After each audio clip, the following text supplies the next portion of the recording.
You like hurting girls? I'd do it for nothing. 10 to Midnight is a surprisingly decent thriller in the exploitation genre. The film stars Charles Bronson and Andrew Stevens as detectives investigating a case involving a serial killer who goes around killing women who reject him. You know, while he's naked. As you would.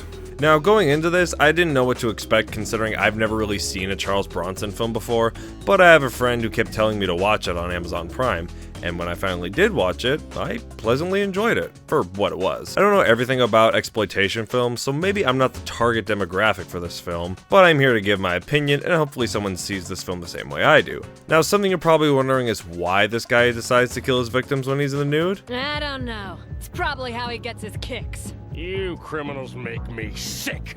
But the film portrays it as sexual frustration considering this guy is decent looking, not to mention ripped, and he can't get any women to go out with him. So being naked must be the same thrill as homicide, right?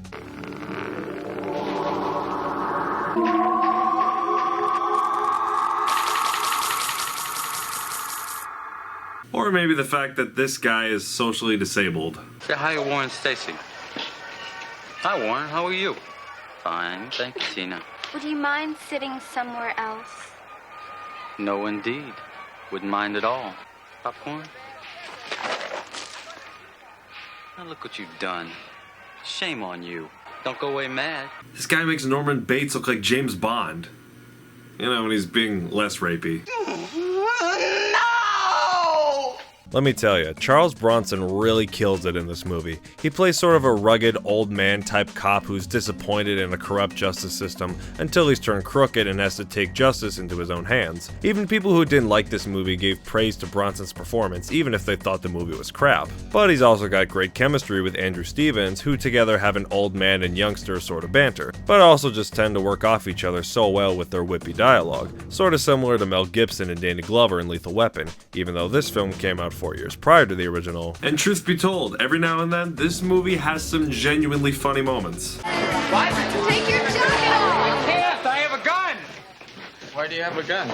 And an even funnier moment in that same sequence where Stevens overhears someone in distress just to find out it's just some college students having sex.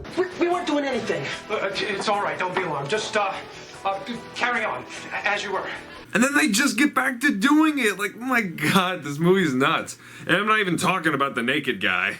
Let's talk about the villain for a second. He's played by Eugene M. Davis, and something about him feels so bizarrely unique compared to other slashers around the time. Around this time, slashers either had some sort of family dilemmas that drove them towards homicide, or they were horribly disfigured by something, but this guy is purely drawn by rejection. Besides that, we're not given a lot of information as to what drove this guy to this point, but I feel like if you analyze the film enough, you can get the answer. The film sets him up to be sort of egotistical about his looks, and you can tell he's tried hard to look the way he does. Maybe he was an outcast as a child who hated his looks, and after finally feeling like he looks good enough for him and others, he was attacked again by the world and suddenly becomes this incel person who wants to make them suffer. I may be stretching the truth a bit, but I don't think I'm too far off considering this movie delves into a lot of subjects about mental health and how it's viewed by the public.